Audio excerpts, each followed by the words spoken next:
は海賊王になる男だ。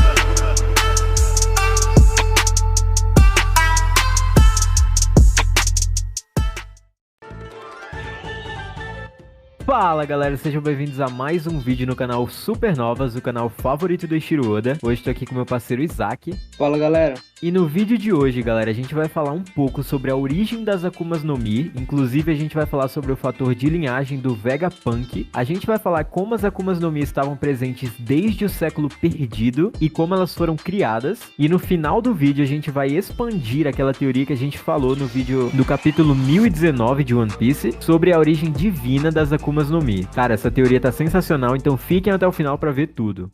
No capítulo 19, que se chama Akuma no Mi, temos a nossa primeira explicação sobre elas, a partir de uma conversa entre Shanks e Buggy. Os frutos do diabo são encantados pelos diabos do mar, e aqueles que comem os seus frutos ganham poderes, mas o mar vira-se contra eles, fazendo-o afundar dentro d'água. São extremamente raras de se encontrar e são vendidos a preços altíssimos no mercado negro. O próprio Shanks falou sobre serem um tesouro dos mares, mas para começar, desde o início da história, vemos que nos 4 mares não existe muito conhecimento sobre as Akuma no Mi. O povo vê como magia ou bruxaria. Isso inclui também as ilhas da Grand Line, como Amazon Lily, Wano e a Ilha dos Tritões. O Oda, no SBS do volume 48, respondeu uma pergunta dizendo: para mais detalhes, vocês apenas terão que esperar que um certo professor apareça na história e explique exatamente o que as Akuma no Mi realmente são. Se um professor irá explicá-las, e sabemos muito bem quem é esse professor, então descartamos a possibilidade de que elas apenas são algo sobrenatural. Mas, primeiramente, a gente vai teorizar com vocês sobre os tipos de despertar de cada fruto. A gente conhece o despertar das frutas Paramécia, que foram explicadas por Doflamingo lá em Dressrosa, que consiste basicamente em transformar tudo ao seu redor no poder que provém do seu fruto. Até o momento, conhecemos esse despertar claramente declarado. Porém, se você observar alguns capítulos lá atrás, em Impel Down, temos uma fala muito interessante do Crocodile. Ele, ao ver os animais que são guardas da prisão, ele diz: é natural que eles revivam, afinal, são usuários de Zoan despertados. O estado em que aquelas feras estavam era puramente bestial, como se fossem completamente tomadas pelo lado animal da fruta. Um tipo Zoan que conhecemos muito bem é o Chopper. Quando o Chopper forçou comer mais Rumble Balls do que deveria lá em Enies Lobby, ele ficou no exato estado que aquelas bestas ficaram, o Monster Point, quando ele derrota facilmente o membro da CP9. As Rumble Balls distorcem o poder natural das Akumas no Mi e amplificam esse poder, então naquele momento a Akuma no Mi de Chopper foi forçada ao modo despertar, onde ficou com aquela tremenda força, porém incontrolável. Dito isso, fica bem claro que esse é o estado desperto de uma Akuma no Mi do tipo Zoan. Mas agora eu pergunto pra vocês, se um tipo Zoan mítico que tem como poder deuses ou criaturas mitológicas despertar, esse usuário despertaria a fera mitológica ou até o deus no qual ele se transforma? Pra exemplificar isso, a gente tem o exemplo da fruta do Buda, que é a fruta de Sengoku. Além disso, as frutas Zoan ainda tem mais um diferencial em relação às outras, elas possuem a forma híbrida. Muita gente cogita que essa talvez seja a forma despertada da fruta, porque é a forma mais poderosa que a gente já viu até agora de Akumas no Mi do tipo Zoan. Deixem aí nos comentários o que vocês acham mais provável de ser o despertar, se é como o Monster Point do Chopper ou é a forma híbrida. E por fim, nós temos os tipos Logia. O despertar das Logia é algo ainda muito misterioso, mas a gente tem alguns exemplos ao longo da obra que podem nos mostrar qual é o tipo de despertar que eles possuem. Como foi dito na obra, os tipos Logia têm como poder transformar-se em elementos da natureza, sendo intangíveis, sem hack, e podem manipular a matéria como desejarem. Nesse caso, a única exceção ainda é a fruta do Barba Negra Yami Yami no Mi, que nós vamos fazer um vídeo especificamente sobre ela no futuro. Porém, lá em Skype nós temos uma cena muito curiosa do Enel. No momento final de sua batalha contra Luffy, Enel transforma-se em um tipo de ser gigantesco, sua forma Amaru. Seu corpo fica enorme e ele se torna completamente raios, e suas habilidades são imensamente amplificadas. Outro tipo Logia que se transforma dessa mesma forma ou de uma forma parecida é o do cientista Caesar. Eles se transformam de formas semelhantes e ficam muito mais poderosos. E lembrando que ambos os personagens têm um conhecimento maior do que os outros sobre essas frutas, embora em níveis diferentes. Inclusive o próprio Enel lá em Skypiea, antes da gente mesmo saber o que significa Logia para Mestre Zoan, ele já mencionava esses termos. E o Caesar é um cientista e tentava replicar as Akumas no Mi tipo Zoan em seus estudos, fazendo as Smile. O que fica bem claro aqui é que que esse pode ser o tipo de despertar de um fruto Logia, transformar-se completamente em seu poder, manipulando o elemento da forma que quiser e criando uma forma ainda muito maior de si mesma, ampliando drasticamente seus poderes. Outra coisa que pode mostrar um pouco sobre o que seria o despertar das Logia é a luta entre Akainu e Aokiji, lá em Punk Hazard. Nós sabemos que eles lutaram por 10 dias consecutivos e eles conseguiram transformar a geografia da ilha, tornando um lado completamente feito de lava e um lado completamente feito de gelo.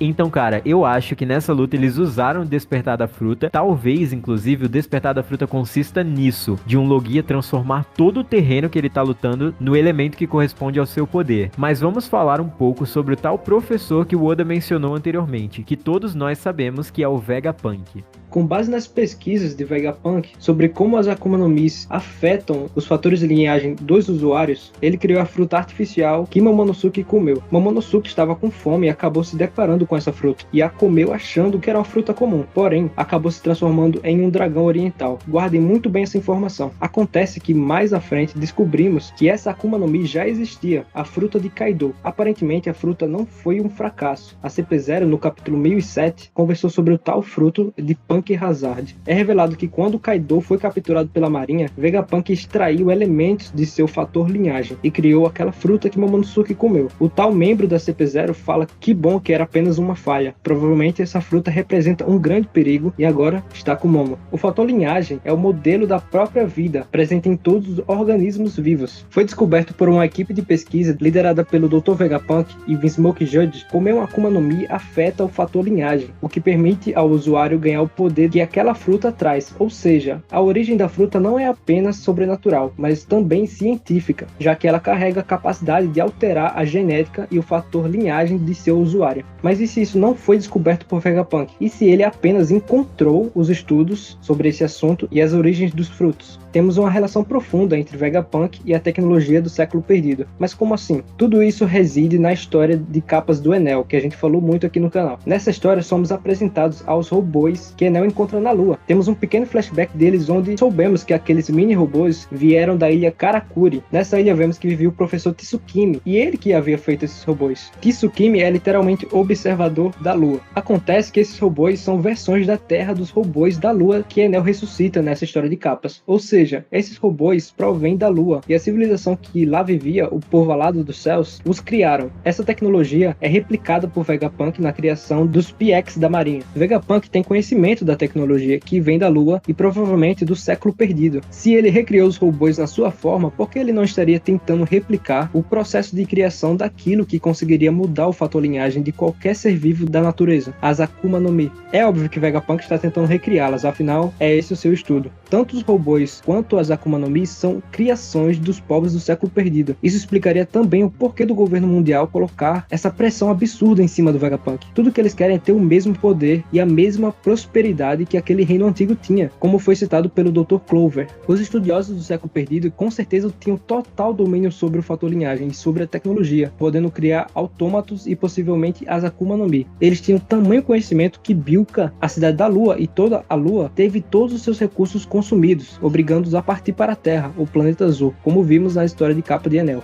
Eles criaram as Akumas no Mi com o objetivo do desenvolvimento de sua civilização. Grande exemplo disso é a Goro Goro no Mi, o fruto de Enel, que religou toda a cidade daquela civilização e os outros frutos que provêm da natureza, como fogo, gelo e a luz. Os frutos Zoan e Paramécia foram criados com o mesmo intuito. Dessa forma, conseguimos até imaginar o porquê da Ope Ope no Mi ser um fruto supremo, pois se o povo daquela época criou os frutos, eles precisariam de um que facilitasse a criação de novos e de outras façanhas científicas, e com isso nasceu a Ope Ope no Mi, que foi conhecida como Fruto Supremo. Porém, em algum ponto, as coisas saíram de controle por um único motivo: os frutos Paramécia. Os Logia e Zoan são frutos mais comuns e naturais, já que a maioria dos frutos Logia são da natureza e Zoan são os animais. Porém, é com as frutas Paramécia que as coisas ficam mais interessantes, porque nelas temos os mais diversos tipos de poderes criados a partir de tudo. Voltando ao diálogo de Dr. Clover e os Gorosei, ele conversa sobre o poder poder e a prosperidade daquele antigo reino. Pegando do original do japonês, ao se referir ao reino, ele usa o termo Roku, que significa orgulho, mas que também tem significados negativos, como gabar-se de algo, achar-se superior, orgulhar-se de seu poder, entre outros. Nesse sentido, através dos estudos de Clover, podemos ver que o reino, embora possivelmente liderado por Joy Boy ou Nika, não era 100% bom em seus feitos. Embora eles tivessem a vontade de prosperar e dar ao mundo e às pessoas poderes para o desenvolvimento das civilizações, em algum momento alguns deles começaram a se gabar e ter orgulho sem medida daquele poder. Os estudos também aparentemente desandaram e foram criados os tipos mais estranhos e anormais de Akumas no Mi possíveis, baseadas nas vontades daqueles que os criavam. Isso pode ser um dos motivos do esgotamento de recursos daquela civilização lunar, por exemplo, e um dos motivos que fez o reino começar a ser visto como ameaça pelos demais. Além da criação das armas ancestrais e o propósito ainda oculto dos D, as Akumas no Mi com certeza também foram vistas como ameaça. Pense comigo, se hoje existisse uma nação que tivesse esse tipo de poder, sendo capaz de criar um exército de pessoas com poderes, por mais bem intencionado que fossem as outras nações, elas os veriam como perigosos, principalmente se o reino perdido tiver origem lunar, como vimos na história de Capas. Os que residiam no planeta azul não os aceitariam com bondade.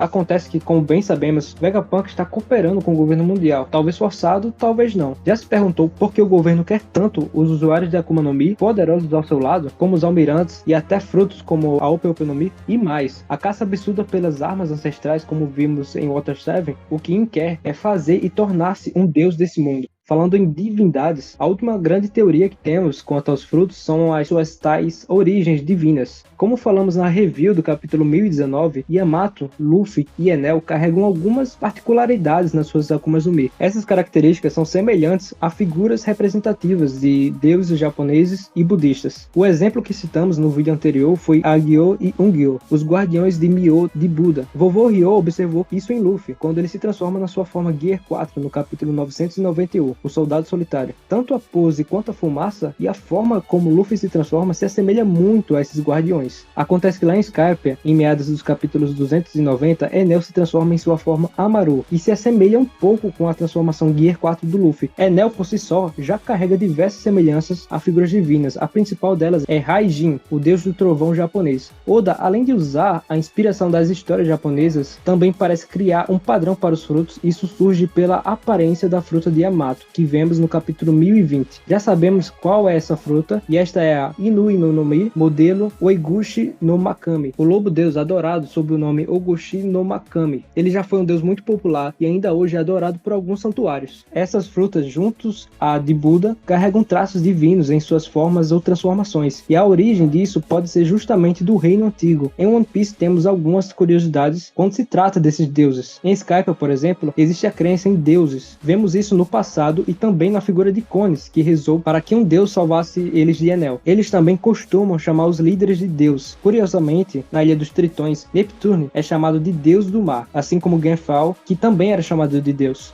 E também, recentemente, tivemos Nika, que foi representado como Deus do Sol, mas que até onde sabemos, parece ser só um homem. O que claramente, com as referências que temos, era Joy Boy. Como nós dissemos no vídeo, o fator de linhagem foi algo descoberto no século perdido e que até hoje Vegapunk tenta recriar em novas frutas. Será que de alguma forma houveram pessoas que antes da criação das Akumas no Mi tinham poderes naturais? Seria normal que as pessoas daquele tempo vissem essas pessoas como deuses, já que eles tinham poderes e posteriormente eles colocaram seu estudo em frutas capazes de transformar um homem comum em alguém igualmente poderoso como eles. Esses traços de linhagem foram levados nas frutas e os futuros usuários acabaram carregando esses traços. Uma referência sensacional do próprio Luffy em relação a esses traços é o Sun Wukong, o deus macaco. Além de obviamente Luffy carregar o Monkey em seu nome, existem grandes semelhanças quando se trata de seus poderes. Resumidamente, Sun Wukong, o deus rei macaco, nasceu de uma pedra que veio do caos e vivia em uma ilha de macacos isolada do mundo. Lá ele cresceu em força, se tornando rei dos macacos e partiu para a terra dos humanos em busca da imortalidade. Nessa aventura ele passa por diversas coisas e enfrenta Buda, inclusive lutando contra Agyo e Ungyo, que falamos anteriormente. Luffy carrega diversas semelhanças com o Kong. Sun Wukong tinha um bastão que podia se esticar em grande comprimento, e no caso de Luffy supostamente pode ser representado pelos próprios braços, pelo seu próprio poder. Na sua infância, inclusive, Luffy até usou um bastão junto com seus irmãos. E é bom lembrar que já houveram menções do Gear 5 do Luffy pelo próprio Oda, num dos SBS mais recentes. Então pode ser que a gente esteja muito perto de ver a transformação mais poderosa de Luffy e que provavelmente vai ter muitas referências ao deus Rei Macaco. O Kong também tinha diversas transformações em animais, e isso é muito bem representado pelas transformações Gear 4 de Luffy, que são baseadas em animais e também os seus ataques. O Kong, ao longo de sua jornada, lutou e derrotou vários deuses, desafiando todos eles, e Luffy venceu vários inimigos que se intitulavam como deuses. E claro, tem a relação dos D, que são os inimigos naturais dos deuses.